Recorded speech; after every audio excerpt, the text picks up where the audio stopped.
كاع الناس اللي تلحقوا بينا. كنتمنى كاملين تكونوا بخير وعلى خير. مرحبا بكم في لو كاتريام ويبينار ديال لا كوميونيتي ديالنا ديال سوكور موروكو. كما كتعرفوا ديجا درنا 3 ويبينار، هذا هو لو كاتريام. ديجا فريمون دوينا على بزاف ديال لي توبيك اللي كانوا فريمون انتريسون. اليوم ولا نقدر نقول لكم الديسكاس ديال الميتين ديالنا. Today we are gonna discuss about how we can uncover news after free, a deep dive into critical security bugs. For this reason معنا سي خليل الزهاني is a Google Chrome security researcher. مرحبا بك معنا مسيو خليل. الله يبارك فيك. اليوم غادي نتكلموا على يوزر فري، وغادي نتكلموا على فين كتوقع، كيفاش كتستغل هاد يوزر فري، كيفاش شنو الفرق ما بين ستاك والهيب ميموري بصفه عامه. نهضروا على الرام ستاك، الرام ميموري بصفه عامه، وان شاء الله نتمنى ان كل شيء يفهم. في هذه الحلقه هذه ان شاء الله غادي نديروا هذاك الشيء مبسط، وغادي يكون مبسط، وغادي كل شيء غادي يفهم الموضوع. ما غاديش نديروا هذاك الشيء صعيب، لان باش كل شيء يفهم وما يكونش داك الشيء روتيني وممل. هذا الشيء اللي كنتمناو السي خليل، وغير باش تعرفوا بلي انه السي خليل الكرون ايفور قبل هذا الميشين هذا. كما كتعرفوا اننا السيمانه اللي فاتت راه ما درنا حتى شي ويبينار، بويسكو كنا كنوجدوا دوطخ ويبينار. يعني فريمون لي زانفيتي اللي كانوا غيجيو معنا كانوا فريمون تري اوكيبي. كما كتعرفوا دابا راه لا ديرني زعما ديال هاد لاني هادي راه كيكون فريمون كلشي مشغول، كتكون شويه د لا شارج. دونك داكشي علاش ما درناش ويبينار السيمانه اللي فاتت، ومي درنا واحد البشيت ميتين في الديسكورد اللي دوينا فيه فريمون على بزاف ديال الحويجات.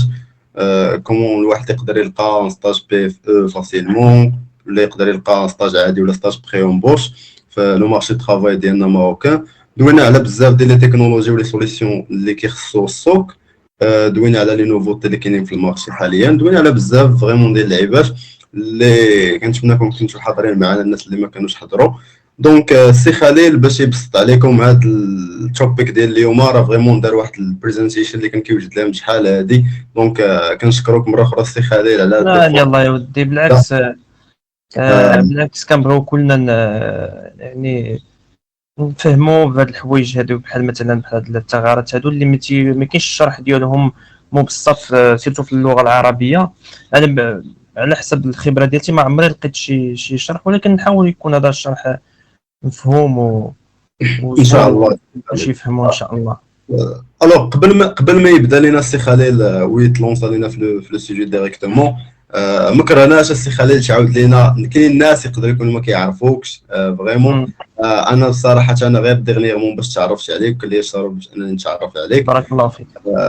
بغيناك تقول لنا شكون هو خليل الزهاني، كيفاش بديتي في هذا لو دومين هذا، حتى وليتي حاليا سايبر سيكيورتي ريسيرشر في جوجل. فريمون ماشي حاجه اللي ماشي سهله فريمون، يعني كتطلب بزاف ديال لي فور وبزاف ديال الديسيبلين والبيرسيفيرنس، بزاف ديال الحويجات اللي فريمون صعاب.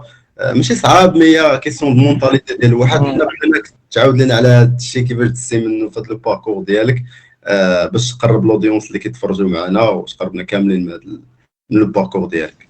المهم الاسم ديالي خليل الزهاني، عندي العمر 29 سنه، ولد منطقه تيفلت. انا دخلت لهذا الدومين ديال براوزر سيكوريتي باجز. هو ماشي صدفه اولا مثلا غير هكذاك. انا من الصغر ديالي كنت يعني من تقريبا في 2008 2009 راك عارف كنا كنمشيو السيبير، كتسمع الهاكرز، كتسمع بحال هاد الحوايج هادو، كتبقى تجيك غريبه كيفاش تهاكي واحد البيسي بعيد عليك تحكم فيه. فهمتي هاد الحوايج هادو اللي حوايج اللي بساط. من بعد بقيت تنقلب تنلقى بلي اي حاجه ممكن انك تتعلم ليها في الدومين هذا خصك تكون عندك لغه البرمجه. لغه البرمجه هي اللي هي واحد الانطلاقه اللي كتخليك انك تقرا على الكمبيوتر كامل بصفه عامه، ومنه كتعرف الاخطاء اللي تيوقعوا في البرمجه، هما دوك البرمجه هما اللي كيوقعوا دوك الاخطاء اللي توقعوا في دوك البرمجه، هما اللي يمكن ليهم انهم يديروا لنا واحد الباك، يعني واحد الثغره، ومن ديك الثغره نقدروا نستغلوها ونتحكموا في ديك الابليكاسيون، ومن ديك الابليكاسيون نقدروا نتحكموا في الكمبيوتر كامل وناخذوا الداتا ديال الفيكتيم او اي حاجه بحال هكذا. في الحقيقه في 2008 من تما بديت تعلمت لغه البرمجه اللي هي سي بلاس بلاس. تعلمت الاسامبلي اللي هي اللغه اللي عرفتني كيفاش الكمبيوتر او لا البروسيسور كيتعامل مع الرام. يعني بحال هاد الحوايج هادو خلاتني ديك اللغه انني نعرف كيفاش تتم المعالجه ديال البيانات. من بعد انتقلت لواحد واحد البروغرام اللي سميتو بروغرام ديال تعقل. ديك الساعه كانت ريال بلاير راك كلشي عارفها. 2008 2009 كان هو واحد الليكتور ديال الفورما ام بي 3 ام بي 4 فيديوهات، هو اللي كيقري الفيديوهات هادو كاملين. تما كان واحد البروغرام ديال مناصوني باللي محتاجين الناس يعاونوهم، ولكن فابور ماشي محتاجين انهم يقلبوا الثغرات. انا بقيت تنقلب هذيك الساعه دخلت تنقلب غير في واحد البلوك ديال واحد السيد كان ديجا لقى فيه الثغرات، ومن تما تعلمت كيفاش الطريقه كدير اناليز، كيفاش تكراشي البروغرام، كيفاش يعني الحوايج هادو بساط. وفعلا موراها بقيت نتعلم حتى واحد الوقيته حتى لقيت انا فيها الثغرات وكندير ريبورت. كيشكروني على هاد المجهودات هذوك، واخا ما كانش يعطونا الفلوس، يعني كان هذاك الشيء فري، ولكن كنت كتحس براسك درتي واحد الانجاز. فهمتيني؟ ديك الساعه ما تيهمكش الفلوس، ولا تيهمك انك درتي واحد الانجاز، لقيت واحد الثغره. بغا مؤلف باش غيوصلك واحد الميساج منهم وكيشكروك، يعني كتعرف هذاك اللي درتيه راه ما مشاش هكا. يعني كتشوف راسك انت كاين في المغرب كيشكرك، واحد كاين في امريكا واللي خدام، واحد الانجينيور اللي خدام مع واحد الشركه اللي معروفه عالميه كيشكرك على المجهودات، يعني كيخليك كيموتيفيك. من بعد هذيك الوقيته كتعقل كان تيلونسيو مثلا كيديروا ولا كريدي، هذا اللي لقاها نشكروه كذا. واحد ناريات واحد الهندي قال لي زعما انت داخل في الدومين هذا، علاش ما تدخلش تقلب في الثغرات ديال جوجل كروم في 2010. وقال لي راه كيخلصوا مزيان، يعني كل ثغره تقدر تخلص فيها مزيان. هذيك الساعه راه كان المهم يلاه بداو، ديك الساعه كانت ما بين $500 حتى لك $7000 الرانج بيناتهم، يعني كل ثغره على حسب البوانتي ديالها. المهم دخلت قلت علاش ما نقلبش نشوف هذه القضيه، وكان جاتني شويه صعيبه. قلت كيفاش زعما جوجل كروم انا غادي نلقى فيه واحد الثغره اللي بشكل جاتني. ولكن من بعد دخلت لان هما جوجل كروم هو واحد اوبن سورس، هو واحد يعني واحد المشروع اللي متاح لاي واحد يقدر يدخل السورس ديالو ويشوف ويقرا الكود. ودايرين هما ديجا كنديروا واحد البلوك تيديروا فيه لي ريبورت. يجيك مثلا اي ثغره ريبورطها شي واحد، كدوز 3 شهور مور الفيكس ديال داك المشكل، الاصلاح ديال داك المشكل كيخليوه في البيبليك، انه يمكن لاي واحد يدخل يقرا داك الريبورت ويشوف فين وقع المشكل وكذا. بقيت تنقلب، كانوا ديك الساعه ماشي بزاف، ولكن كنوقع في الثغرات قلال. المهم هذوك الثغرات انا واحد النهار دخلت واحد ريبورت، وهذاك الريبورت سبحان الله كان هو اول سبب غادي يخليني نلقى الثغرات موراهم ونزيد نتعمق. انا في داك الريبورت استعمل هو الريبورت الاصلي ديال داك الريبورت، استعمل واحد الكود اللي بستخدم ب HTML و جافا سكريبت. انا استخدمته في الفيرسيون جديده اللي هو داك اصلا ديجا راه تصلح فيه، ودرت شي تفاعلات، درت فيه شي موديفيكاسيون. يعني انت بحال خديتي الكود سورس فوالا، ودرت عليه موديفيتو. من بعد بقيت درت هذاك التغيير، وقع طلع ليا كراش. يعني تكمل ان فوا دخلتو صافي تكراشا لي سميتو البراوزر. انا ديك الساعه ما عرفتش النوع ديال المشكل اين هو. هنا رجعت للاسامبلي اللي كنت ديجا خدام بها، هي اللي كتعطيك الديبوغ، تعطيك الخطا فين وقع. يعني مادام انني لقيت هذاك المشكل، يعني عندي خبره في اسامبلي. اسامبلي هي اللي كتبين لك، كتعطيك الانواع ديال الاخطاء، يعني كتوريك البوينترز فين وقع الكراش، تعطيك كراش ستاك كراشز، يعني بزاف المعلومات كيعطيهم لك. انا فعلا دخلت ولقيت باللي داك الكراش راه سيكوريتي كراش، يعني ماشي فانكشن باك، يعني ماشي يعني هذيك فري تا غير سيكوريتي باك ماشي فانكشن. السيفيريتي ديالها شكون طالع؟ ها قلت لك السيفيريتي ديالها شكون طالع زعما؟ فوالا هذيك الساعه ماركاوها هاي. صافي درت ريبورت، من بعد دازت وقيله تقريبا واحد 3 4 ايام، لقاو المشكل، فيكساو المشكل. مورا دازت واحد الايام قالوا لي راك ربحتي $1000 في ديك الوقيته، يعني $1000 في 2012 راه شتي. عرفتي كان ديك الساعه ديجا كان الدولار كان طايح، كان تقريبا وصل شي 8، يعني $1000 صرفتها للدرهم كتمشي 160,000 ريال. وديك الساعه راك عارف 2012 عرفتي داكشي ب 160,000 ريال.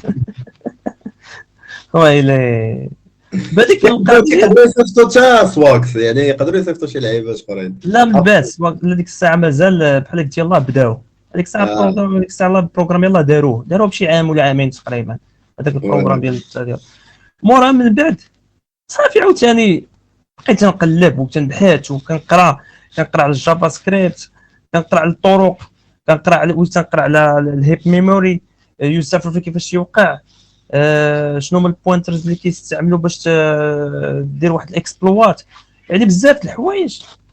من بعد صافي وليت نتعلم صافي بحال قلتي واحد الوقيته عاوتاني وليت نتعلم على البنيه ديال كروم، يعني ستراكشر ديال اولا لاي اوت، فوالا كيفاش تيخدم، الانجين اللي فيه، يعني بزاف د الحوايج. وهادو ان شاء الله راه غادي ندير عليهم واحد الحلقه بوحدها باش نبينوا البنيه ديال جوجل كروم.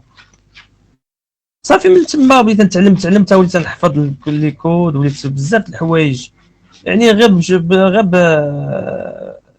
بشويه بشويه تعلمت داك الشيء الراس، يعني ماشي شي واحد اللي علمني ولا شي واحد اللي قراني ولا قريت في شي يونيفرسيتي ولا شي حاجه بحال هكا. يعني هما لي بوان كبار اللي كيعاونوا باش انك كتلونسا في الدومين كما قال السي خليل. بالنسبه ملي كندويو على لي ريبورت ولا الرايت ابس راه كيعاونوا بزاف، حيت انت ملي كتشوف واحد كيفاش انه دار واحد الريبورت لواحد الشركه اكس باغ اكزومبل، لقى ديجا هو واحد البوك، كتشوف وكتانسبيرا، كتشوف كيفاش هاد خونا تقدر لقى هذيك البوك. يعني شنو نقول لكم، يعني لو في باش انك كتاخذ المايند سيت ديال داك خونا كيفاش فكر هو باش تقدر يلقى هذيك البوك، وكتنوع داك الشيء، كتشوف خونا كي دار ليه واحد مثلا، واحد اخر عاوتاني بحال هكا، كتكون عندك واحد المونطاليتي اللي غتكون نقدروا نقولوا ميكس. يعني ابار انت لا ميثود باش كتفكر نتايا، عندك بزاف ديال لي ميثود اخرين. دونك هادشي كيعاون حتى هو بزاف، وهادشي كما قال السي غالي راه هو اللي يلعب دور كبير. يعني الريبورت اللي هو اللي قراه من تما جاب لاتي، هو اللي حفزني، هو اللي شجعني، هو وداك الشيء اللي نقول لك. انا نقول لك واحد القضيه بعض المرات تنقول بيني وبين راسي، تنقول ربي وقيلا بغاني يشوفني هكذا، يعني ربي بعض المرات يحل لك شي ابواب اللي تيخليك انك توصل، وكتكون عندك حتى الرغبه والثقه في النفس، هي اللي كتشجعك. راه ماشي بالضروره انك تكون قريتي في شي يونيفرسيتي في امريكان ولا في كوريا ولا في اليابان شي حاجه بحال هكذا، الا كانت عندك العزيمه. لان حنايا كل انسان عندنا مغم واحد، حنا ماشي شي محسن من شي غير هما. مثلا الناس ديال الدول الغربيه يقدروا هما تيعطيو الحاجه قيمه، حنا لا، حنا كنضيعوا او لا، حنا كنحقروا راسنا. يعني علاش حنا ما نكونوش حتى حنا بحالهم، وحتى حنا نوصلوا لواحد المستوى اللي اكثر منهم ربما. وداك الشيء هذه الطريقه اللي كنشوف انا السي خليل، بلا انه دوك الناس راه ما احسن منا بوالو، غير هما كما قلتي كيعطيو لكل حاجه وقتها، يعني فوالا وكيتعمقوا، يعني ماشي كيدوزو صافي. يعني انت ما تعمقتي في الحاجه وتابروفونديتي فيها ديال بصح غتمشي فيها مزيان، غتمشي فيها بعيد. ماشي بالضروري انك تمشي تقرا في يونيفرسيتي، لان دابا في الكمبيوتر كاين كل شيء.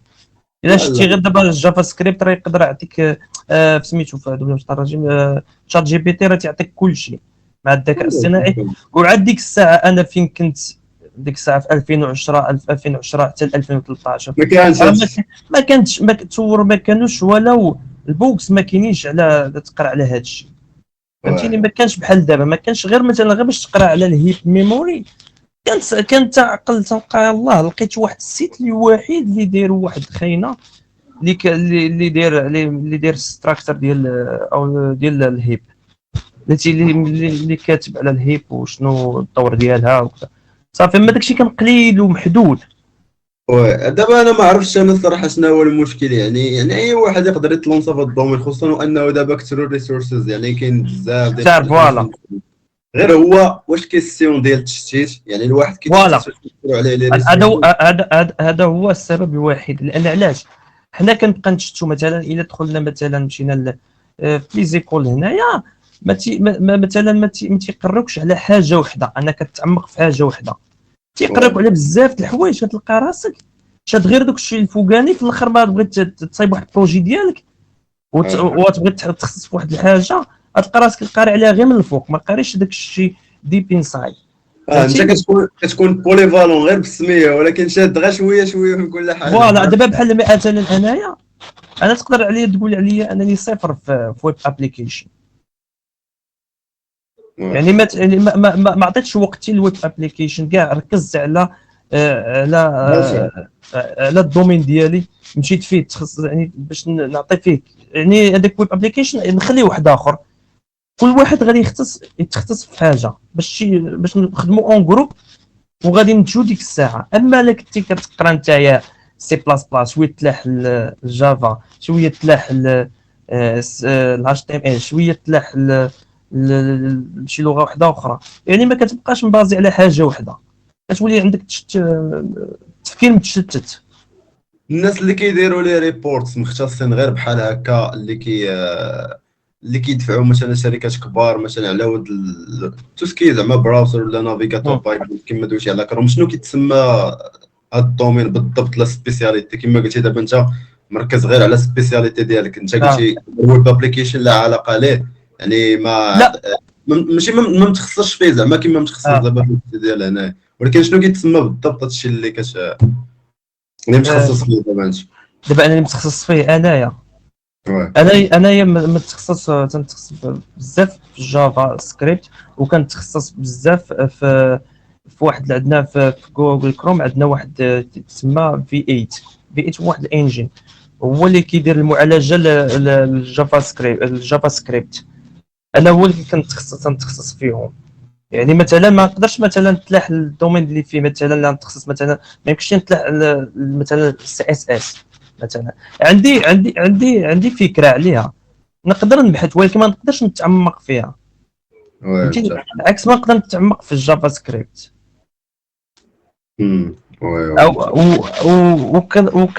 وكنركز بزاف على اللي فيتشرز هذوك الميزات اللي تيكونوا جداد في البراوزر.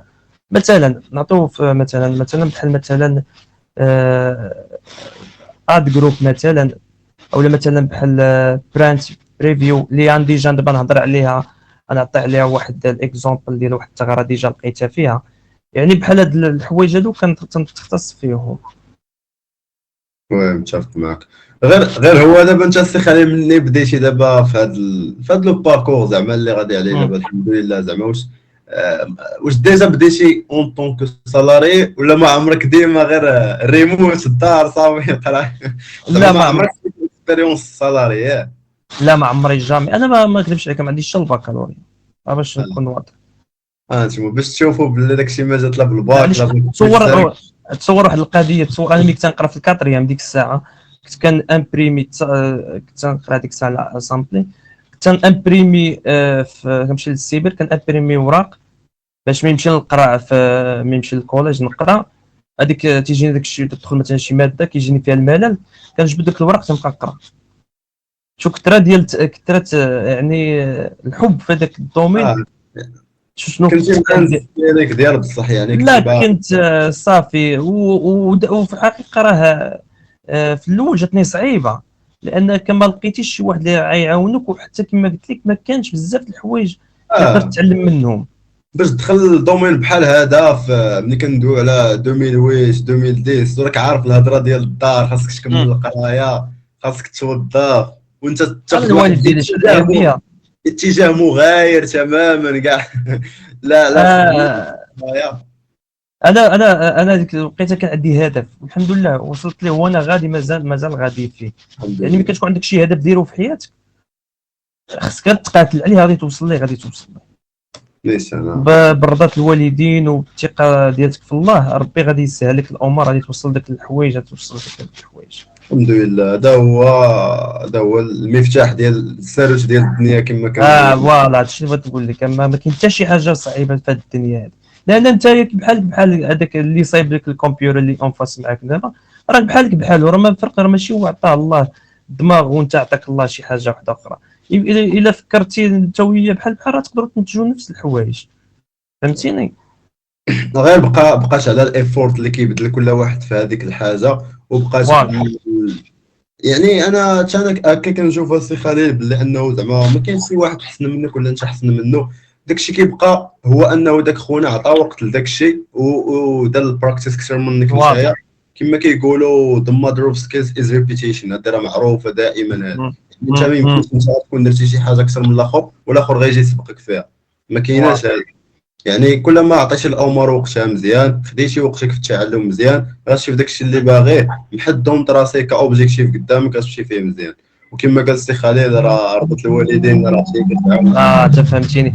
لا شوف واحد القضيه، عندنا واحد تنلاحظ بزاف واحد القضيه، حنا بصيف حنا العرب عندنا واحد المشكل، اننا كنغيروا من بعضياتنا، اولا ما كنبغيوش نبارطاجيو الافكار بعضياتنا، اولا ما كنبغيوش. جاي في الطريقه ديال باغي نقول هذوك الناس باش فايتين هو الشير ديال الانفورميشنز. هنايا في المغرب باقي شويه، يعني ماشي ما كاينينش دي زيكسبير، لي زيكسبير الحمد لله لا في السايبر سيك لا في دي دومين كبار في الاي تي راه كاينين في المغرب، ولكن يا اما كتلقاهم ما معروفينش بزاف ولا مشاو على برا يعني كيخويو المغرب لاسباب اخرى بلا ما ندويو عليها. يعني هذا هما الاسباب، يعني هما راه ما احسن منا حتى شي حاجه. ولا جيتي تقارنوا غير بعدا حنايا الكوميونيتي ديالنا المغربي، الكوميونيتي نقارنوا غير بالمصريين بعدا اللي حدانا، اول حاجه راه كاين فرق كبير. الا مشيتوا شفتوا غير الكونتنت ديالهم في اليوتيوب راه لا علاقه لينا حنايا كاع. لا بزاف هما. لا انا نقول لك واحد القضيه، انا هذه مزيان ملي جبتي لي هذه الهضره هذه ديال المصريين. اولا علاش عندنا حنا المنظومه التعليميه ديالنا كنقراو باللغه الفرنسيه، هاد اللغه، وكنستعملوا حتى في هاد الدومين كنستعملوا اللغه الفرنسيه، فهمتيني. يعني بحال قلتي كنزيدوا علينا واحد الثقل لواحد الحاجه اللي ما نستافدوش منها. الا تعمقتي في هذاك في هذا الدومين، راه ما تحتاجش انك تقرا بالفرنساويه. الا مشيتي لفرنسا راه تلقاهم هما فرنساويين وكيخدموا معايا، هما نفس الشيء، كيخدموا معايا وهما فرنساويين وكيهضر معاك بالانجليزيه وكيتعامل بالانجليزيه وكلشي بالانجليزيه. يعني مفروض عليك انك الانجليزيه. انا علاش غادي نتبع واحد الدوله اللي عندها ما صنعتش داك التكنولوجيا وما صنعتش ليا الكمبيوتر وهذا الشيء، وغندير لغتها باش نقرا عاوتاني؟ هذيك بحال كتخربق. انا متفق معك السي خليل، مي شوف هذا زعما بالنسبه باش الواحد يلقى خدمه ولا هذا ما كيبقاش سبب الصراحه، فهمتي. هذه امور حتميه يعني مفروضه في المغرب، ما عندك ما دير. حنا عندك ما ديرها.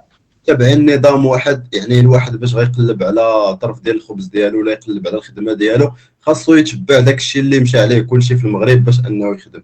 دونك كو سوا لونغلي فرونسي المانيه اي حاجه، اللغه اللي زدتها في راسك غتنفعك. يعني صح. مشيتي لفرنسا راه غدوي معاهم بالفرنسي، مي في المغرب راه ديجا دوينا في لي ويبينار اللي فاتوا، الا كنتي غير بيلانغ كدوي فرونسي وانجلي راه قضيه الغرض. يعني لونجلي حتى هي نقدر نقول لكم لونجلي بعض المرات الا كنتي عندك في لي زونتروتيان راه تقدر تغطي لك على شويه ديال الكوتي تكنيك ديالك، حيت فريمون دابا كاينين دي ميتي ناسيونال اللي ما يعني الا كنتي غير بارفي او نيفو ديال لي سوفت سكيلز ديالك سوا في البارتي ملي كندويو على الكوميونيكيشن، داك الشيء زعما عادي كتوصل ليديك فاسيلمون سوا بلونجلي ولا بالفرونسي.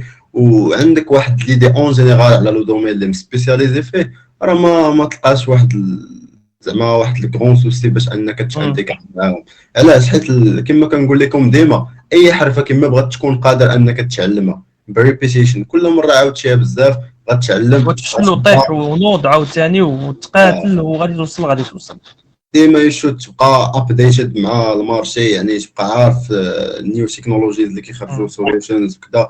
يعني كل ما كنتي بحال هكا غتمشي مزيان في الدومين ديال الاي تي كيما اون جينيرال في المغرب ولا سميتو. مي في المغرب ضروري فرونسي اونجلي ديما، ولكن منين نتايا بالنسبه للونجلي راه كتنفعنا حنايا في لو كوتي اخر. متفق معاكم في الخدمه راه غتشوفوا الفرونسي بزاف، مي في الكوتي ديال السيلف ليرنين ولا ديال لوطو فورماسيون راه البروفيشنال انجلش قاضي الغرض، تقدر تعاونك باش انك تزيد اوتو فورما وتزيد تطور من راسك، حيت فريمون هي اللي كيكونوا بها دي ريسورسز اللي ما تقدرش تلقاهم بالفرونسي.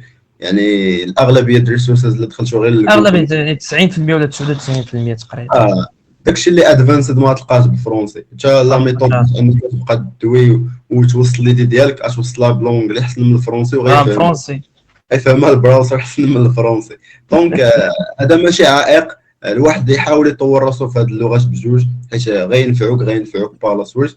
دونك هذا الشيء اللي كاين حتى لهنايا. ما بغيناش نطولوا بزاف، نخليوك السي خالد تبدا لينا في صلب الموضوع. تفضل السي خالد. انا ندخل كامت انا وتقدر تشري البريزنتيشن ديالك. واخ صافي. share.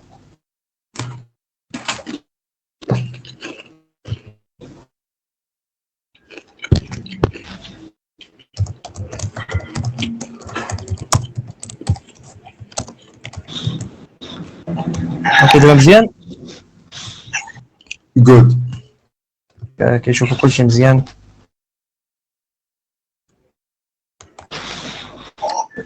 اليوم غادي نهضروا على يوز افتر 3.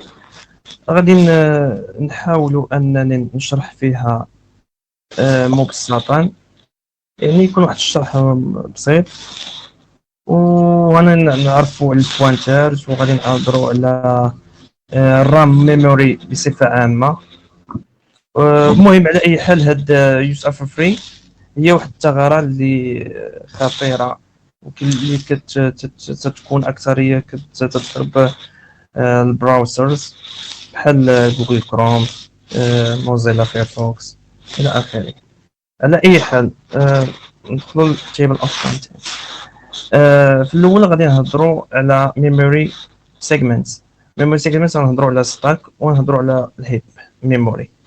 وحيت باش نهضروا على ونشرح لكم يوزر فري، ما يمكنش ليا انني نشرح لكم وما عارفينش حنايا شنو هي ستاك وشنو هي هيب ميموري. من بعد نهضروا على يوزر فري ونعطيو واحد اكزامبل اللي هو في سي بلس بلس، واحد كود سامبل، ونديروا الفيكس ديالو باش نتجنبوا هاد الثغره هادي. ومن بعد غادي نديروا واحد نعطيكم واحد الاكزامبل ديال واحد الثغره ديجا لقيتها في 2020 اللي هي من نوع ديال نيت يوزر فري في جوجل كروم، ونتمنى كلشي ان شاء الله يفهم الموضوع. memory segments كما كنعرفوا حنا الرام تتنقسم لأربعة ديال الأجزاء، كل جزء عنده الوظيفة ديالته والمهمة ديالو وعنده الهدف فيها. مثلا عندنا هنايا في التحت عندنا هذا الجزء هذا سميتو كود.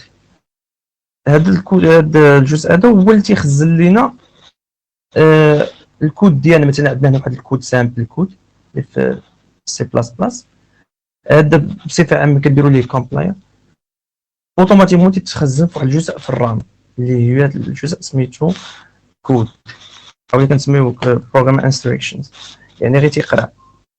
من بعد عندنا هنا داتا هنا كيتخزنوا ستاتيك وجلوبال فاريبلز. ستاتيك هما دوك الفاريبلز اللي تيكونوا ثابتين كتغير القيمه ديالهم، وجلوبال فاريبلز هما بحال مثلا عندنا هنايا تيكون واحد الفاريبل اللي ما تيكونش داخل في شي داله، ما تيكونش داخل مثلا في شي فانكشن. بحال مثلا هنايا عندنا هنايا فاريبل من نوع string اللي كيحتوي على hello world string، ما داخلش عندنا في فانكشن اللي سميتها نيم. يعني يمكن لنا اننا نوصلوا ليه القيمه ديالته من اي فانكشن. لو مثلا كان عندنا بزاف فانكشن نقدروا نوصلوا لهاد القيمه دي من اي فانكشن، لان ما داخلش في شي فانكشن. من بعد غادي نهضروا دابا، ندوزو للجزء الثالث اللي هو الهيب، اللي هو دايناميكلي الوكيتد ميموري. هاد الهيب هو واحد النوع من الذاكره كيكون كبير في السايز ديالو وثقيل على الستاك، مقارنه في الستاك. كيتم الاستخدام ديالو لتخزين البيانات اللي عندها الحياه اطول، اللي كتحتاج واحد التخصيص يعني ديناميكي. ويعني اذا كان باغي مثلا نخزن واحد البيانات اللي ما معروفاش في الاول وكتحتاج وقت طويل باش تخزن، كنخزنها في هيب، في هذا الميموري يعني. وهاد الهيب ميموري كتكون يعني خصك تكون شويه ذكي في المعامله معها، لانها تقدر الا ما مثلا خصصتي واحد سبيس في هذيك الهيب ونسيتي ما درتيش ليه ديليت، غادي يوقع لك مشكل، ومن بعد غادي البروغرام ديالك غادي يوقع ليه كراش. هادشي غادي نهضروا عليه من بعد. يبقى لنا الجزء الرابع اللي هو ستاك هو التخزين، خاصه بالتخزين ديال الفانكشنز وفانكشن كولز ولوكال فاريبلز. لوكال فاريبلز اللي بحال مثلا عندنا هنا في هذا الكود عندنا اللوكال فاريبل اللي هو اليير 2024، والفانكشن مثلا فانكشن بحال بصفه عامه ادمين. دابا حنا عرفنا 4 الاجزاء اللي كتقسم الميموري رام. عندنا الاول الكود اللي هو كيتخزن السورس ديالنا اللي هو هذا. عندنا الداتا اللي كيتخزن فيه ستاتيك وجلوبال فاريبلز اللي تيكونوا الفاريبلز اللي تكون ستاتيك كتكون ما تتغيرش. جلوبال هو اللي تيكون نقدروا نوصلوا ليه من اي فانكشن. وعندنا الهيب اللي هي واحد ميموري اللي كيكون عند الصلاحيات كلها عند البروغرامر، هو اللي كيتحكم فيها، هو اللي كيسيبريمي، هو اللي كيبدل القيمه ديالها يعني، وكتكون المساحه ديالها كبيره على مقارنه مع الستاك. وعندنا الستاك اللي كيتخزن فيها غير الفانكشن وفانكشنز كولز ولوكال فاريبلز والريتيرن ديال الادريس. نخلونا نفهموا اكثر على الستاك ونبدا باش تخدم ستاك ميموري. ستاك ميموري نعتبروها هي بحال قلتي واحد الكاس. هذا الكاس هذا مثلا بغيو نعمروه بواحد واحد العنصر اللي نعتبروه هو عنصر واحد، كنديروا ليه عمليه بوش. نزيدوا مثلا نعمروا بالعنصر الثاني تنسميوها بوش، يعني كتدفع العنصر الثالث نديروا ليه بوش. ملي تنبغيو نخرجوا العنصر شي عنصر خصنا ضروري نخرجوا العنصر الاخراني اللي ديجا دخلنا هو الاخراني، كنخرجوا الثالث العنصر الثالث كندوزوا للثاني عاد كنخرجوا الواحد، حيت ما يمكنش لينا من هنايا نخرجوا العنصر واحد، خصنا نخرجوا الثالث جوج واحد. هذه الشرح غير مبسط على المبدا باش تخدم الستاك. يعني ملي كنعتبروا مثلا هنايا في الاول هذا العنصر اللي هو واحد الفانكشن كنديروا لها بوش كنخشيوها في ستاك، كندوزوا للعنصر الثاني اللي هو الفانكشن الثانيه كنزيدوا عاوتاني نخشيوها كنديروا لها بوش، كنزيدوا العنصر الثالث اللي هو نعتبره هو فانكشن كنديروا له بوش. ملي كيوقع الروتين كنخرجوا العنصر الثالث كندوزوا للثاني عاد كندوزوا للاول، اللي هذه كتسمى الاوبراسيون اللي كتسمى ليفو، يعني لاست ان فيرست اوت، يعني اخر حاجه وقع لها بوش هي اول حاجه كيوقع لها بوب. نتمنى تكون فهمتوا المبدا باش تخدم ستاك ميموري. المهم الاخوان اي جيس وقيلا راه الميش غيتقطع وقيلا في شحال ماتش واش فيه 45 دقيقه. راه مصطفى راه غيصايب واحد اللين جديد غيصيفطو لكم في الجروب صافي الا تقطع هذا الميش. يتقطع الا تقطعت واخا. المهم الا تقطع هذيك شي حاجه باش نحس.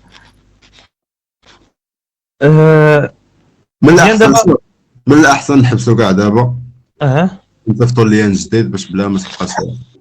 اوكي.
مزيان. اخي خليه صافا. لحظة مصطفى، مزيان الأمور. ما عرفت تقطع. كنت سمعت بلاتي يدخلوا الاخرين. أها.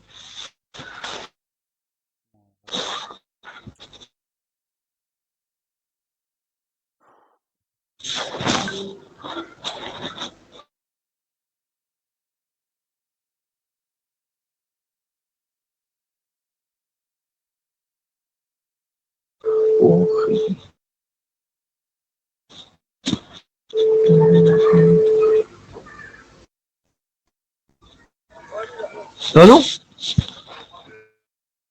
صافي واخا. مم. لا تنسالي، صافي تنسالي. بدي واحد، انا واحد شويه تنسالي واحد الامور وندوز صوني. صافي.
وي خويا خليل صافي افيشي الكاميرا دابا. مزيان دابا. وي افيشي. واخا.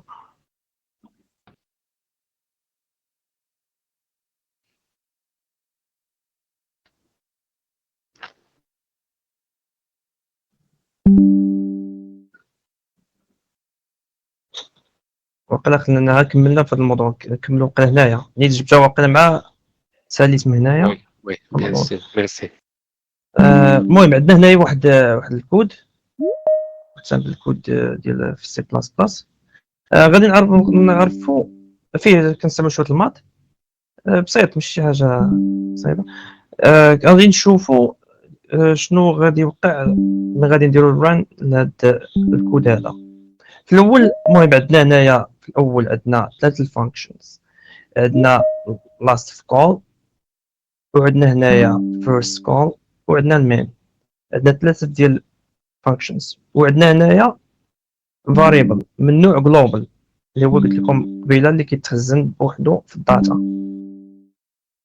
في المين بغينا حنايا القيمه ديال هاد الفاريبل اللي هو ديجا ديكلارينا بلي راه هو جلوبال فاريبل، بغينا القيمه ديالته.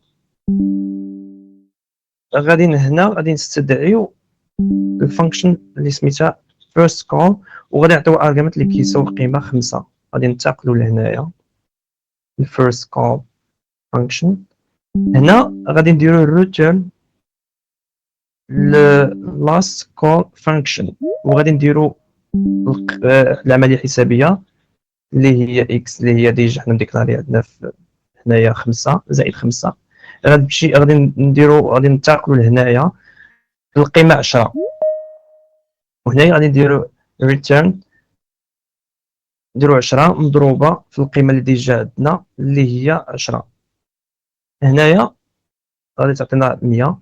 غادي الريتيرن هذيك القيمه غادي تخزن هنايا، ومن بعد غادي دير الريتيرن وغادي تخزن هنايا، غادي تساوي لنا القيمه 100 في الريزلت. ومن بعد غادي نديرو كاونت اللي هي ايكيفالون في سي هي برانت اف الريزلت، ونديرو هنايا الفاريبل غيتطبع لينا وتخرج لنا الريزلت 100. واخا ندوزو نشوفو هنايا ملي درنا عمليه بوش كما شرحت لكم في الاول، كنا كنديرو بوش ان بوب. بوش ان بوب كندخلوا العنصر الاول، العنصر الثاني، العنصر الثالث، من بعد كنديرو ريتيرن، كنديرو بوب بوب بوب وكنخرجوا. اوكي هنايا المين فانكشن تخزنات لينا بواحد الجزء في ستاك اللي هي كتسمى ديك سبيس اللي كيتسمى ستاك فريم. واحد الجزء تيكون تخزن فيه الفانكشن وتتخزنوا فيه الفاريبلز اللي فيها. من بعد هاد المين درت لينا واحد الكول لهاد الفانكشن اللي سميتها فيرست فانكشن، غادي نديرو ليها بوش. غادي هنا درنا لها بوش وعطيناها الفاريبل اللي ديالها كيساوي 5. من بعد درنا return call last call غادي تقوم بواحد call function لهاديك last call، غادي نديرها نفس العمليه بوش هنايا. من بعد غادي تحسب لينا وتعطينا القيمه 100. غادي هنايا ملي غادي ندير ريتيرن غادي توقع لنا عمليه بوب. غادي يخرج هاد الستاك فريم هادي غادي تخرج من عندنا صافي درنا البوب، وغادي ترجع لنا بالقيمه ديال 100. من بعد حتى هي بوب. من بعد في المين فانكشن غادي تقوم عاوتاني بكول فانكشن اللي سميتها كاونت اللي هي اللي كتطبع لينا القيمه اللي ديجا تخزنت لينا في الجلوبال ريزولت. ها هي، حيت هنايا منين درنا بوب الفيرست كول اوتوماتيكمون غادي ترجع وغادي تخزن الجلوبال اللي في الجلوبال ميموري اللي هي عطيناها فاريبل اللي سميتو ريزولت، تخزن كيساوي قيمه 100. من بعد كما قلت لكم غادي ندوزو للستيب نيكست ستيب اللي هي كاونت اللي هي ايكيفالون برانت اف في سي اللي ما عارفاش. غادي تقوم لينا بالطباعه ديال هذيك القيمه اللي هي ريزولت كتساوي 100. ومن بعد صافي البروغرام كيخرج لينا من الستاك تيبقاش هاد المساحه كتخوى، ما كتبقاش ستوكين لنا هاد الفانكشنز هذه اللي هي كملناها. هي درنا، نسيت ما درت لكمش هنايا ملي درنا بوش لهاد العمليه ديال كاونت صافي، وكيبقى صافي كيخرج من الستاك. حتى دابا عرفنا ستاك، عندنا واحد النظره على ستاك ميموري. دابا غادي ومازال ما عرفناش شنو هي الهيب. المهم الفرق اللي بين الهيب والستاك، الفرق الرئيسي ان الستاك هي شويه سريع في التخصيص واسترجاع البيانات، ولكن الحجم ديالها تيكون صغير ومحدود، وكتخوى تلقائيا، عكس هيب تيكون عندها السايز ديالها كبير، ولكن في العمليه تكون ثقيله وكتحتاج يعني الاداره يدويه. فهمتيني؟ داكشي علاش خص يكون المبرمج يكون ذكي ويعرف كيفاش يتعامل مع الهيب. وباش نخصو في الهيب واحد سبيس او واحد الجزء في الهيب، في السي كنستعملوا 4 ديال الفانكشنز اللي هي مالوك وكالوك وريالوك وفري. فري هذه هي باش نسيبريميو هذيك اولا كنحذفوا هذيك المساحه. اما عندنا في السي بلس بلس كنحتاجوا جوج اوبيراتورز اللي هي نيو وديليت.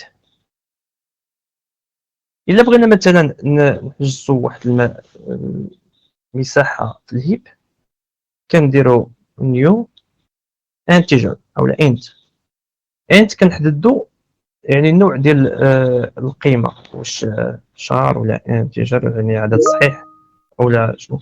ولكن حنا ما عارفينش الادريس باش نوصلوا لديك المساحه اللي كاينه عندنا في الهيب. هنا كنستعملوا بوينتر اللي سميتو بي، كنديروا انت، كنديروا ديك النجمه، كنديروا بي تساوي نيو انت. هنا خصو واحد المساحه، وهنايا كنعطيو واحد القيمه اللي هي قيمه 8. هنايا في الستاك ها هو كما قلت لكم في الاول، هذاك اللوكال فاريبلز كي ستوكاو اولا كي تخزنوا في الستاك. وعندنا هنايا وفي هذا المثال هذا عندنا فاريبل من نوع بوينتر، يعني اللي كيحمل ادريس اللي كنعتبروا حنايا ادريس هي مثلا هي 500 مثلا هي العنوان ديال داك المساحه اللي خصصنا في الهيب. حنا كنشيروا ليه هنايا بلي 500 هو الادريس ديال ديك القيمه اللي كاينه في الهيب. مثلا نفترضوا مثلا لو مثلا جينا ودرنا عاوتاني بي كتساوي، بغينا نعاودو نخصصوا مساحه واحده اخرى بقيمه مثلا 6. جينا درنا مثلا هنا بي كتساوي انت نيو سكوير 6. هنايا في ستاك البوينتر تغيرت الادريس ديالو، العنوان ديالو تغير، ولا كيشير للقيمه الجديده اللي تخصصت في واحد المساحه اللي كاينه مثلا الادريس ديالها هي 900. نفترضوا هذا افتراض 900. ولكن هنايا خلينا هاد المساحه هذه اللي كتحتوي على قيمه 8 ما سيبريميناهاش. وفي هاد الحاله هذا كيوقع لنا واحد المشكل اللي هو سميتو ميموري ليك. شنو هو؟ الا ما درتيش مثلا خصصتي عاوتاني واحد المساحه ودرتي فيها قيمه 6 ولكن ما درتيش ديليت، نسيتي ما درتيش، المبرمج نسى ما دارش ديليت باش تحرر هاد المساحه، باش هاد المساحه تتحرر صحيح ما تبقاش في البروغرام، ما بقاش باغيه ولا تيشير الفاليو وحده اخرى جديده. هنا تيوقع التلف للذاكره، يعني هذا المكان هذا في الذاكره غادي يبقى محجوز، ولكن ما غاديش يكون عندك الطريقه باش توصل ليه، باش تعاود توصل ليه، حيت اوتوماتيك راه تغير بي تغير العنوان ديالها المساحه الجديده، غادي يوقع لينا من بعد تلف ديال الذاكره. يعني هادشي كيدير التسريب، او تيقول تسريب للذاكره. في الاخر غادي يستهلك الذاكره ديال النظام بشكل غير فعال، خصوصا الا كان شي بروغرام شي برنامج اللي كبير، يعني وغادي يوقع لنا واحد كراش ويتحطم لنا كلشي. دونك ضروري ملي كنستعملوا واحد الفاليو اللي كاينه بواحد المساحه اللي في الهيب وسالينا منها، خصنا ضروري نديروا ليها ديليت. كما هنايا في الاول استعملنا واحد المساحه في الهيب وعطيناها القيمه 8 اللي كيشير ليها البوينتر سميتو بي. من بعد ملي سالينا الاستعمال ديالو صافي بغينا نديرو ليه ديليت، كنديرو ليه ديليت بي اللي كنسيبريميو ديك المساحه، وفي نفس الوقت كنديروه نردوه نول نال بوينتر، يعني نول كنردوه القيمه صفر. علاش؟ باش هاد نول بوينتر اولا نال بوينتر هي كتستعمل باش تعبر على المؤشر انه فارغ. يعني الا كان عندك مؤشر مثلا عندنا هنايا بي وكنتي باغي ديرو ما يشيرش لاي مكان في الذاكره، كتستعمل نال بوينتر اولا كتستعمل صفر، يعني بجوجهم بحال بحال باش تعطي لهاد القيمه. هاد القيمه مفيده يعني باش تفرق بين المؤشر اللي مازال كيشير المكان يعني معين في الهيب، ومؤشر اللي ماشي موجه حتى شي مكان. كنستخدمو في هذه الحاله اللي كنستخدمو نال بوينتر، وهذا الشيء كتساعد انك تتجنب الاخطاء ديال البوينتر اللي كيشيروا من بعد لشي اماكن غير صالحه في الهيب. هنايا غادي نعرفوا كيفاش يوز ترافل فري كيوقع. how does use free back happen occurs when a program accesses memory it has previously marked as free. يعني هنايا كنستعملوا واحد البروغرام اللي كيستعمل واحد الميموري اللي ديجا هي free.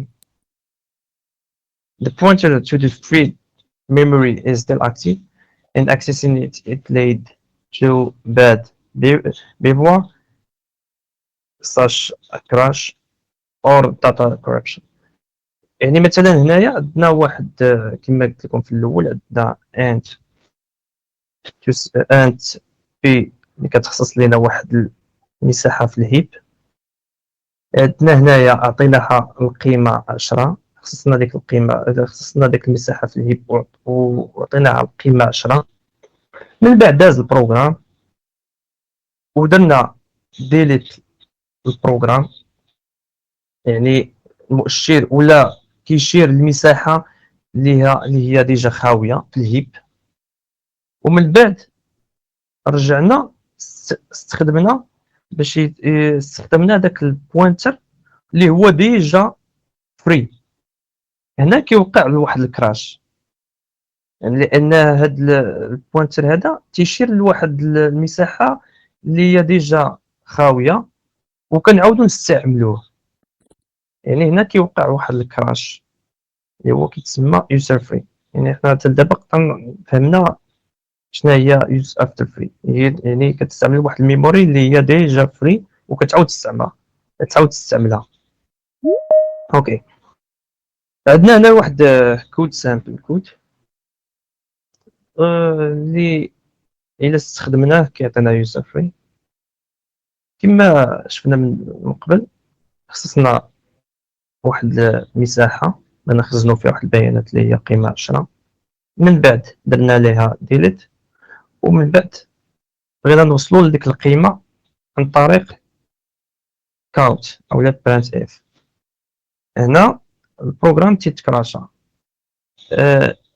غادي هاد الكود هذا الا استعملناه في لينكس كنستعملوا مثلا واحد الطول اللي سميتها ادريس سانيتيزر، اللي هي واحد طول اللي كتعاونك انك ديتيكتي اولا كتحقق من الاخطاء الذاكره في وقت التشغيل. كتساعدك انك تقول لك واش من النوع ديال الثغره هذيك، واش يوسف فري او لا اوت اوف باندز او لا نال بوينتر او لا شي حاجه بحال هكذا. اذا كتعطيك بالتدقيق، ها هي هذا الكود هذا اللي استعمله هنايا، انا استعملته ودرت الفلاغ لديك ادريس سانيتيزر، وعطاني الايرور كله، عطاني كاع المعطيات ديالو، يعني فين كاين الفري، فين وقع الكراش، وفين وقع الفري، وشنو الكولز فانكشن اللي تقام بالمنادات ديالهم. let's fixing the problem. اوكي، عندنا هنا جوج طرق هنايا باش نفيكسوا هذا المشكل ديال use after free. عندنا اول طريقه هي nullify pointers after free memory، يعني كنردوا القيمه ديال هذاك البوينتر كنردوه صفر، كنأشروا ليه انه يشير المساحه صفر، اولا كنستعملوا سمارت بوينترز. هاد سمارت بوينترز غادي نهضروا عليها في الحلقه اللي جايه ان شاء الله، لانها شويه معقده. غادي نتكلموا اليوم على الطريقه الاولى. في الطريقه الاولى حنا استعملنا هنايا نال بوينتر. هنايا كما كنعرفوا خصصنا واحد المساحه، عطيناها قيمه 10، درنا من بعد ديالات مسحنا ديك المساحه، ولكن البوينتر مازال كيشير لنا لهذيك المساحه. هنا كنجيو كنديروا نال بوينتر، كنردوا قيمه صفر. من بعد كنجيو كنتحققوا عندنا واحد كونديشن اللي هو واش ديك البوينتر كيساوي هذيك القيمه. الا كانت تساوي ديك القيمه اللي هي صفر، اللي هي الدرجه رديناها صفر، ما غاديش غادي يقول لك بلي هاد البوينتر از نال، يعني راه خاوي، كيشير القيمه صفر. وهاد اولا الا ما كانش كيساوي نال، ما غاديش حنا نوصلوا لهاد الكاونت هذه، لان اصلا عاطينها قيمه. في هاد الحاله هذه غادي نكونوا ما غاديش نوصلوا للقيمه بي اللي هي ديجا فري، لان درنا واحد الكونديشن هنايا كنكونوا تخطينا use after free باستعمال null pointer. اليوم غادي نشرح لكم واحد الثغره اللي هي من نوع ديال use after free plant preview في جوجل كروم، هي لقيتها في 2020. كانت يعني من نوع هاي سيفيريتي، وكان انها سهل باش نقوموا بواحد الاكسبلوات، رغم انه هو صعيب، ولكن كانوا شي حوايج اللي يخليوها انها تكون سهله باش نعملوا لها واحد اكسبلوات. ما علينا، عندنا هنايا واحد الكود اللي هو من HTML وجافا سكريبت.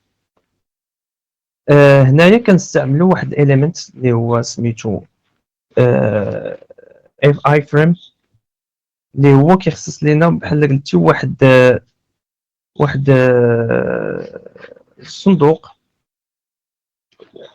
واستعملنا فيه سورس كود. اللي استعملنا فيه هو واحد سكريبت اللي هو جافا سكريبت. هاد هنايا كنصنتو البرنت بريفيو الى قمنا بكولين ديال ديك البرنت بريفيو، اوتوماتيكمون غادي تسيبريما هاد اي فريم، وغادي تبقى ديك برنت بريفيو يعني خدامه. مثلا حنا نوريكم هاد البرنت بريفيو. شنو هي برنت بريفيو؟ هي واحد الاداه كاينه في البراوزر كتقوم بالمنادات، كتقوم بالطباعه.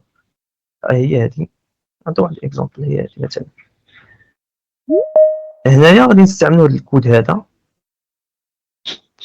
غنستعملوه ونديروا تيست، نشوفوا. عندي تيست هنايا واحد الفيرسيون اللي انتو جوج فيرسيون، الفيرسيون اللي تصلح فيها المشكل والفيرسيون اللي باقي فيها المشكل، ونشوفوا ردة الفعل شنو غادي يوقع.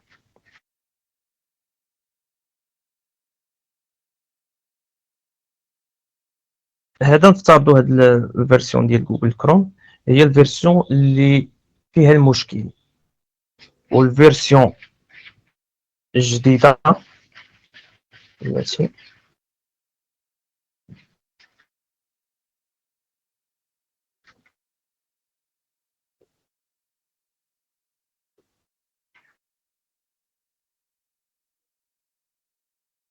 غادي نعتبروها هي الفيرسيون اللي المشكل ما فيهش، اللي مصلوح فيها المشكل، اللي مصلوح فيها يوزر فور فري.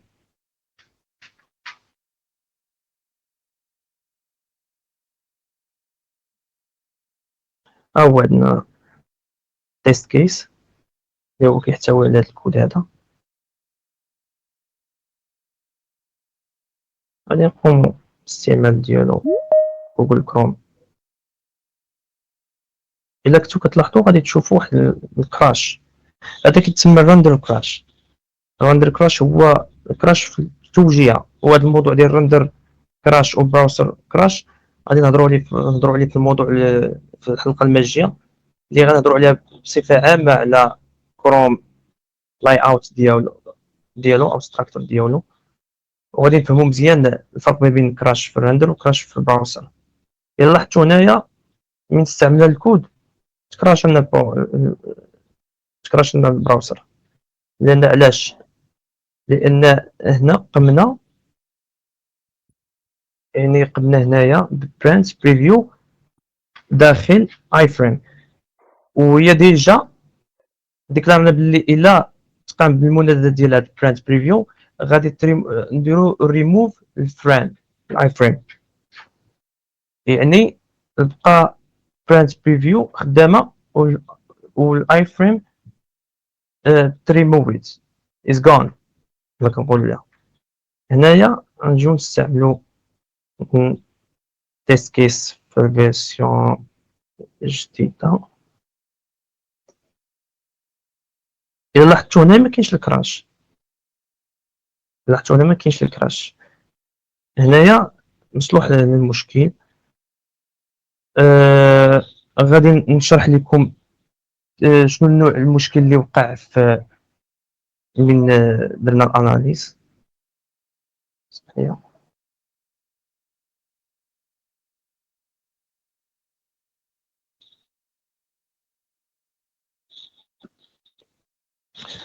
يوسف فري وقع في واحد الميثود او واحد الاوبريشن اللي هي سميتها سناب شوتر، بقات استعملت الرندر فريم اللي هي الرندر فريم اللي هي هذيك اي فريم تريموفيت باي فريم اليمنت ريموف. يعني هنايا حيدنا فريم اليمنت، ولكن سناب شوتر مازال تي بوينتي داخل رندر فريم. هنا وقع واحد الكراش اللي هو كما تنقول لكم يسافر فيه. هاد سناب شوتر هو واحد الاوبجي اللي هو مسؤول على الطباعه ديال اي توجيهه اللي هو كاين في الداخل ديال برانت بريفيو. وعندنا الرندر فريم اللي هو واحد ريسبونسابل اللي تعطيك ديسبلاي ديال الكونتين ديال الفريم في البراوزر لايك اي فريم. كاين بزاف. و هاد المشكل هذا كنا غادي نستعملوا فيه واحد الطريقه اللي سميتها هيب سبراي. هي الطريقه اللي باش تحاول انك تاكزيكوتي فيه واحد شيل كود داخل هاد الثغره هذه. ولكن كانت واحد المشكل اللي هو واحد الاداه اللي سميتها ميريكل بوينتر، هي اللي ما كتخليكش انك تشير لذاك لادريس اللي كاينه في الهيب اللي كتشير انك تاكزيكوتي لذاك الشيل كود.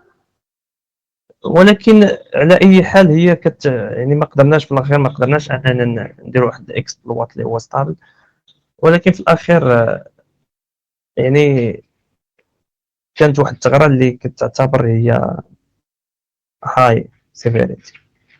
وحتى لهنايا كنتمنى انكم تكونوا فهمتوا الموضوع شويه، واخا ما كانش الشرح مبسط مزيان، ولكن يعني هذا الشيء كيبغي حلقات ماشي غير حلقه واحده. حاولت انني نشرح لكم يعني بشكل مبسط باش كل شيء يفهم وكل شيء ما يجيش داكشي روتيني او لا ممل في الاخر ما يفهم والو ويغادي يخرج. تبارك الله عليك خويا خليل. الله يبارك فيك، بارك الله فيك. تبارك الله عليك اخويا خليل، كنشكرك على هذه البريزونطاسيون هذه. كما قلتي انت حاولتي درتي اللي في جهدك غير باش حاولت دابا المشكله كنحاول انني نشرح بواحد الطريقه اللي غادي يفهم كل شيء، اما الا وين جيت انني نفهم بالطريقه ديالتي ما غاديش كاينين شي وحدين اللي يلاه جداد في هذا الدومين ما غاديش يفهموا وغادي يملوا. وانا متفق معك. حاولت كما قلت انت كاينين ريكوايرمنت بحال سي بلاس بلاس، الاسامبلي، الالغوريثم، شي واحد يقدر يكون ما فاهم. سير مم. كمل قلت لك كما قلتي كاينين هاد الريكوايرمنت هادو، يقدر شي واحد اول مره في الدومين ما يفهمش. كما قلتي داكشي علاش انت بديتي، واخا يكون زعما واحد يلاه اول مره يعرف الدومين، تكون عنده واحد ليدي زعما اون جينيرال على هاد البوغ. فوالا اللي كان كما قلتي راه غادي يفهمني اكثر. هذه الحلقه هذه غير مبسطه، يعني اختصرت فيها شي حوايج باش كل شيء يفهم، ولكن مازال ان شاء الله راه غادي نديروا حلقات ماجيه اللي غادي نفهم فيها بشكل مبسط، ونبقى غادي وكنطلع في النيفو غادي وكنطلع في النيفو غادي وكنطلع في النيفو باش كل شيء يبقى غادي، باش كل شيء يفهم وكل شيء يحاول انه توصل ليه المعلومه بشكل دقيق. ان شاء الله خويا خالد، كنشكرك بزاف مره اخرى على ليفور ديالك. و بارك الله فيك. اخوان كنتمنى تكونوا نتوما توضحت لكم الصوره ديال هاد البوغ هادي اللي شرح لنا خويا خليل. الا شي واحد فيكم عنده شي كيسيون بغى يسولها ليه، ممكن يحل المايك ويسول ديريكتوم.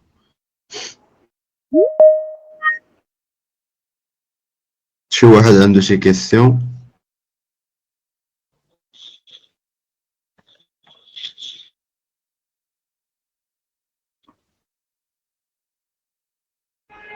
تا واحد؟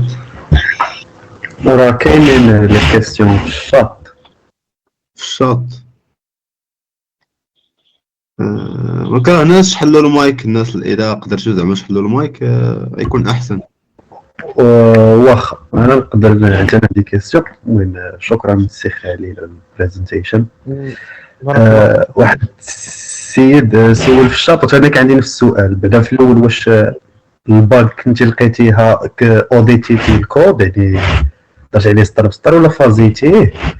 والدري كنسول على كيفاش اصلا الاستراتيجي ديال اللي تلقى الباغز ك سيكيورتي ريسيرش، تلقى الباغز في هذاك الفي 8 انجن ديال كروم. في بالنسبه للفي 8 حنا كنعتمدوا على جوج سوايع، كنعتمدوا على الاناليز وكنعتمدوا على بوزا اللي كلشي كيعرفوا. طلب هو في في 8 كيطلب انك دير شي ريبيت ديال واحد الكولز مع واحد القيمه. هنا كيوقع في هاد الوقيته تيوقع ملي كتبقى دير داك الكول بزاف كيوقع واحد تايب كونفيوزد. هنايا بحال قلتي البروغرام كيخرج على السيطره ديالو وتولي فيه كونفيوزد. يعني هنايا تيوقع واحد الكراش داخل في 8 انجن. وكاينين بزاف الطرق، يعني كل واحد كيستعمل في الحقيقه كل واحد كيستعمل الميثود ديالو. يعني ما نقدرش نقول لك كاينه واحد الميثود وحده اللي غادي تلقى بها واحد الثغره، اولا مثلا واحد جوج طريقات، اولا ندير واحد الفيديو نقول لك كيفاش ديرها كيفاش دير باش تلقاها. يعني كل واحد كيستعمل الميثود ديالو الطريقه ديالته باش يلقى شي تقريب. وفي هذا الباغ هذه بالضبط شنو زعما شنو كان اللي بريزونطيتي دابا نيت ديال اليوزر 50 شنو كان هذا الباغ هذه نيت اللي بريزونطيتي دابا شنو كان زعما المشكل باش ما درتيش شي باغ ديال اكسبلواطا ولا شنو زعما اللي كان خاصو يتباي باسا باش انك تاكزيكوتي شي شيل كود؟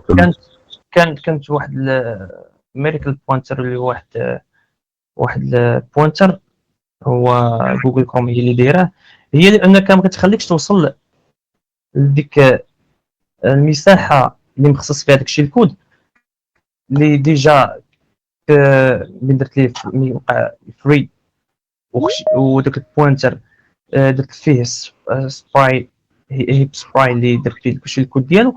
مي كان ما غير نرجع لداك لادريس باش تيكزيكوت هذيك ميريكل بوينتر ما كتخليكش توصل ليه، كتمنعك.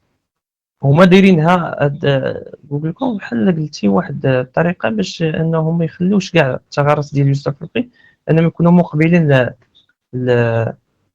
الاكس يعني تستغلوا. هذاك الشيء علاش ما قدرتش انني نوصل، وكان انه صعيب باش توصل للطريقه هذه،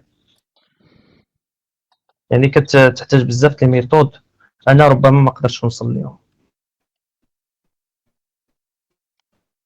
هذا هو الاشكال اللي ما خلانيش انني ندير واحد الاكسبلوات للثغرات في حد ذاتها، انها كتعتبر ثغره خطيره، وربما على ما اظن كنت ديجا تخلصت عليها واحد في 2020 $5000 يعني ربما السؤال ديالي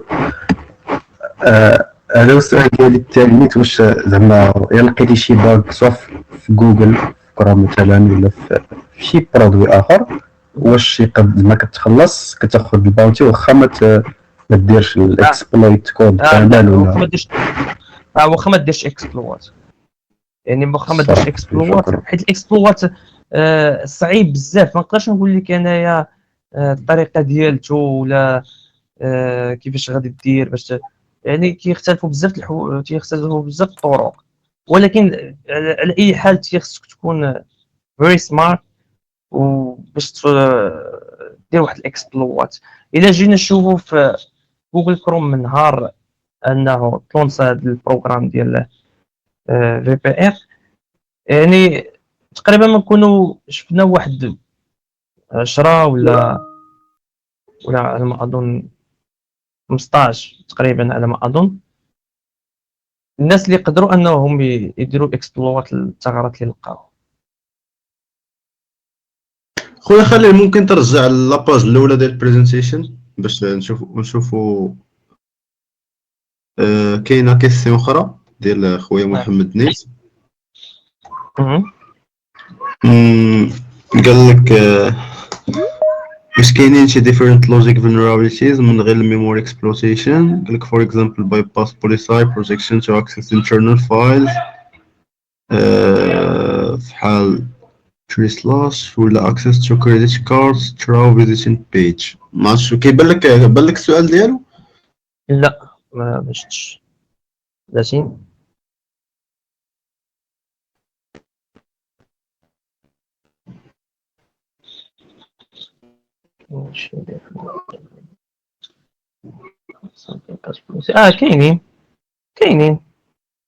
كاينين سبوفين، كاين بزاف د بايباس. هذا شنو الدري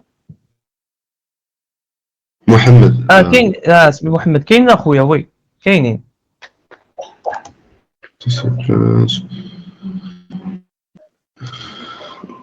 واخا ارجع البريزنتيشن اخي خالد، نديرو واحد البتي سكرين.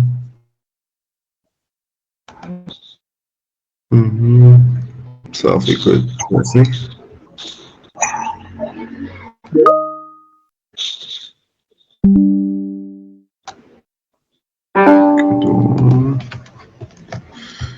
كمسا اخوان، مبقاش عندكم شي سؤال؟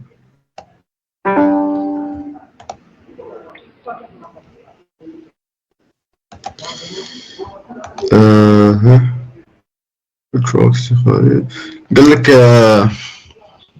واحد السؤال اخر السي خالد قال لك why does Google Chrome consume more RAM than other browsers قال لك علاش كتكونسومي جوجل كروم لا كاينين بزاف الميزات جداد وكاين كل نهار كاين ابديت، داكشي علاش كتكونسومي بزاف من الرام ومازال غادي يزيد اكثر.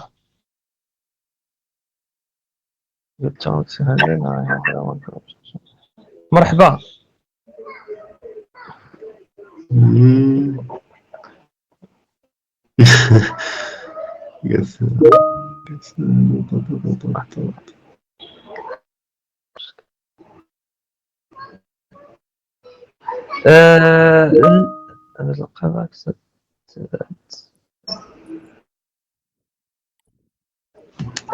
الفازر كنستعملو انايا في V8 يعني كتعطيه واحد الكود كتستعملو نتايا كود خاص ديالك وهو كيبقى يشونجي الفاليوز او كيشونجي الفاريبلز فهمتيني. يعوض داك الخدمه اللي تبقى تخدمها نتايا تبقى كل مره ديرها كتعطيه واحد الكود صافي هو كل مره كل ابديت جديد كيدير كي تيستيها وكيشوف واش فيها واش هذاك الكود وقع به شي كراش ولا لا. حيت كاينين واحد كيتسمى ريغريشنز باك ريغريشنز هما دوك الثغرات اللي تيكونوا جداد اللي يلاه دارهم البومبرميج هو اللي دار واحد شونجا واحد الكود ومن بعد وقع هذاك المشكل في الفيرسيون جديده. يعني الفازر هو غير كيعاونك ماشي كتبازا عليه ولا مثلا كتعتمد عليه. يعني ما تنعتمدش عليه تقريبا غير واحد 10% ولا ما وصلش.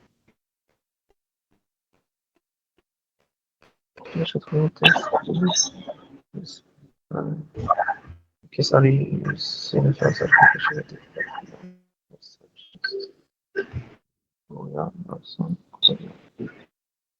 لا كنخدم غير ب V8 انجين هو اللي كنبدلش البراوسر كامل.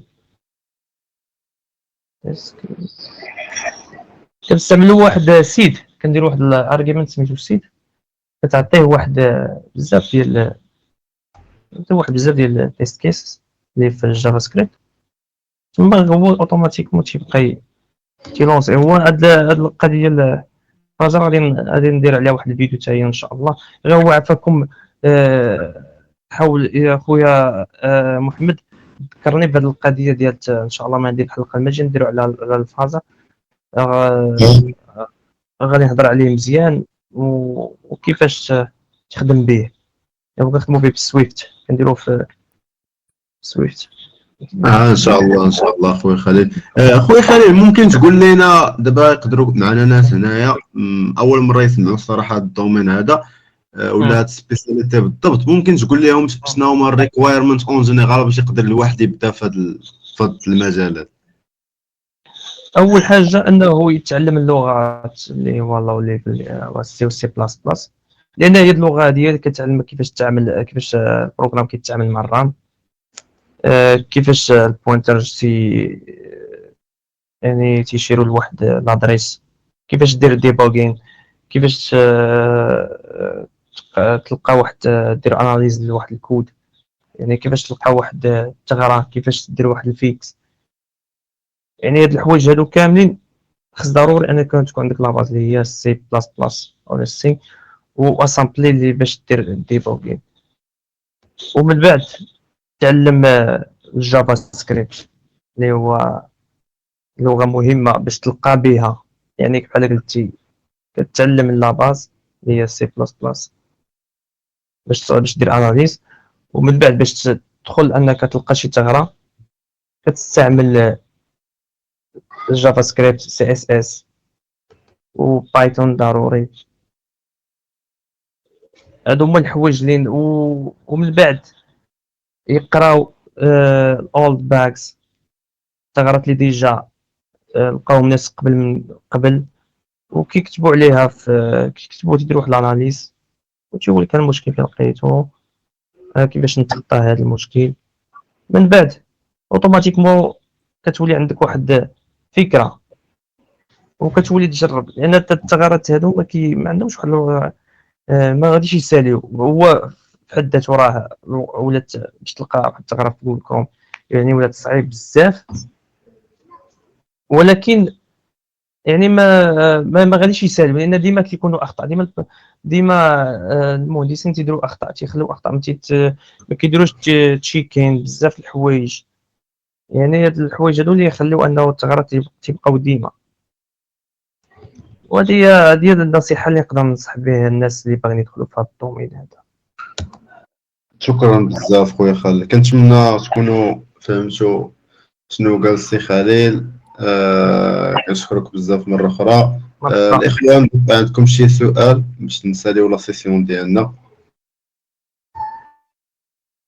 شي واحد باقي عنده شي لوبس، شي حاجة ما واضحاش ليه؟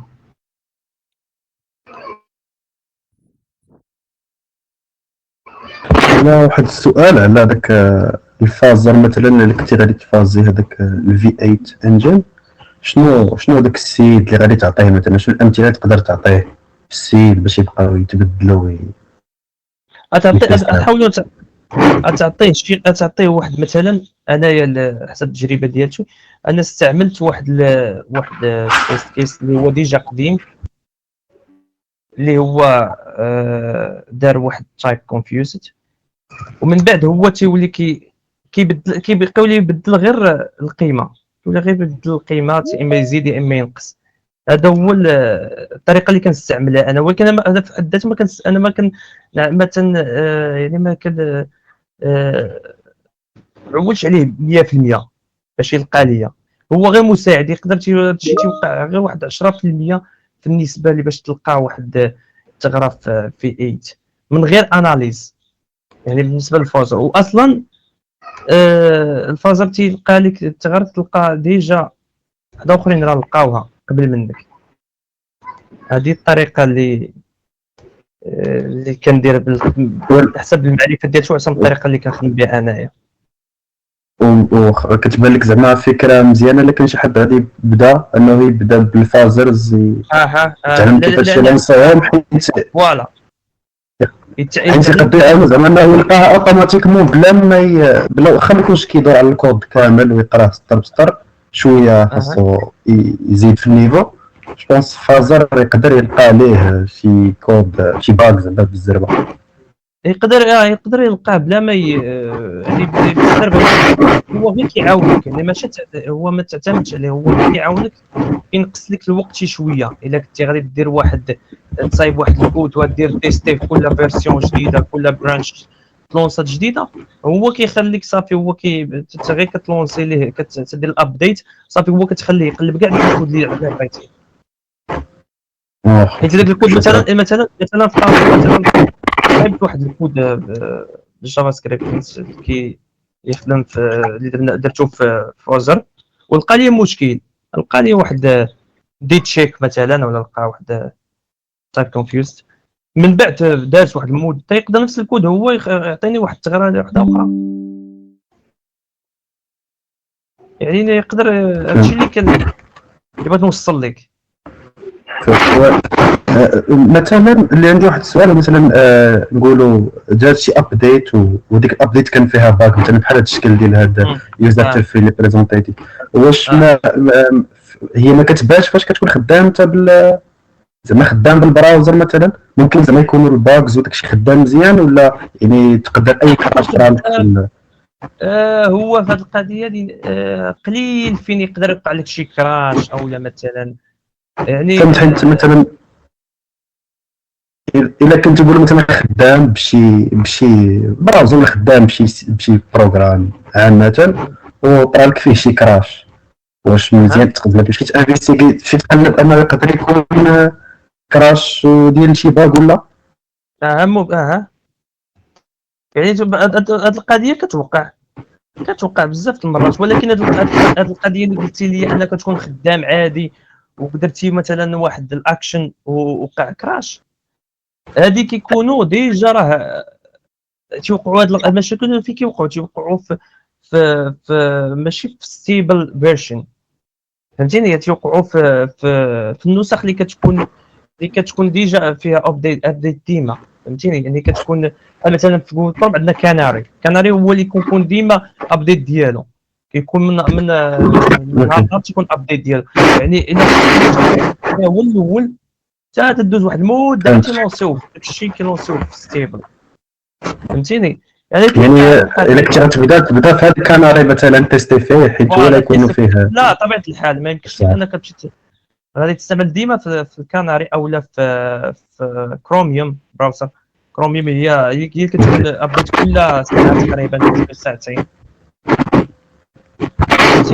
شكرا بزاف. تيكونوا اوكي يعني القضيه بصح هو تسمى زوين، زوين. ديك الكيسيون الاخرى خويا خليل، صافي واش لازم نسمح؟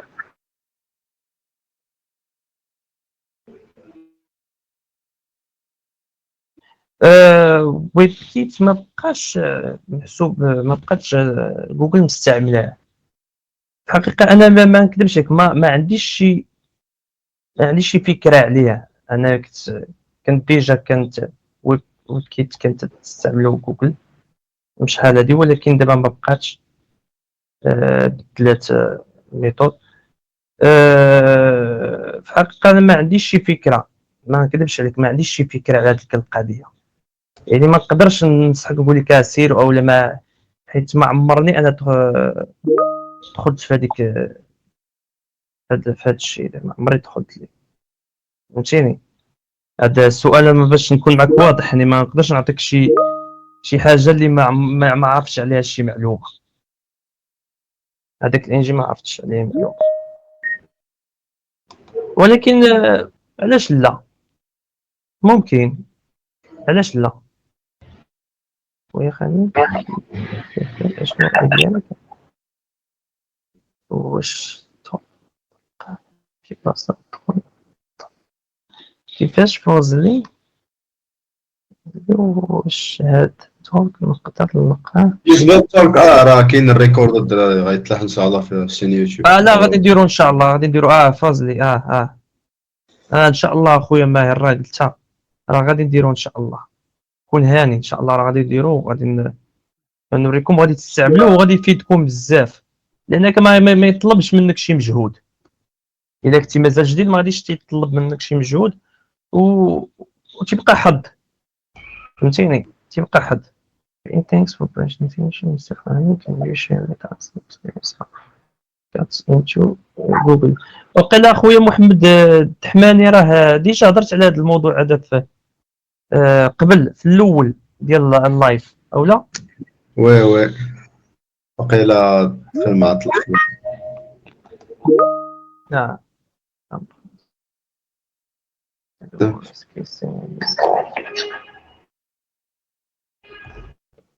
ورث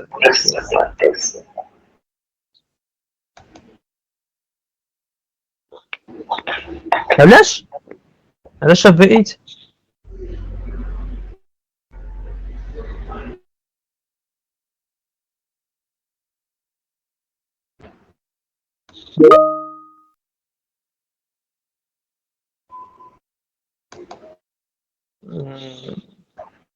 ماشي ديما، لا ماشي ديما على حساب.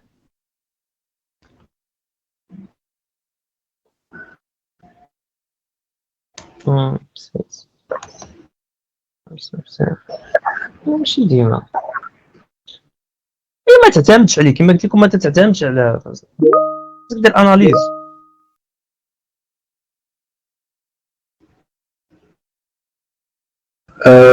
واحد السؤال اخر خليل.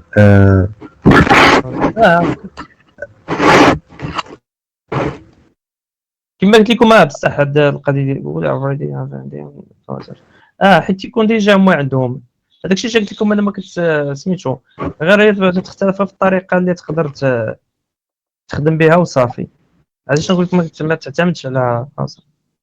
المهم اخوان شكرا لكم بزاف على الحضور ديالكم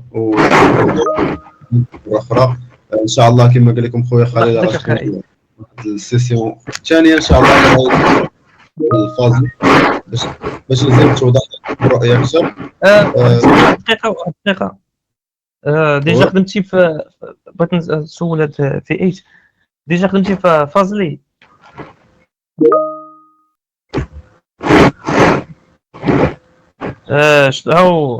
هاو تبين.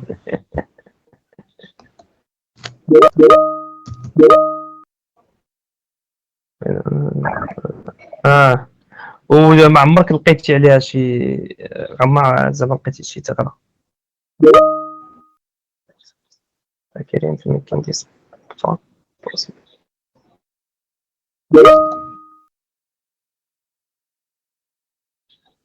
ولا هو ديجا عندها راه شحال من وحدين تيكونوا واحد السؤال اللي بات عندها بات هنا ديجا كيكونوا هانترز تيستعملوه وتيلقاو الثغرات عادي ما كاينش ماشي هي كاينين حدود تكون حدود ضعيفه ولكن ماشي تعنيش انك ما غاديش تلقى نهائيا ضروري غادي تلقى واحد النهار هذاك الشيء ما نقول لك هذاك الشيء اللي بغيت نقول لك انايا على حساب السيد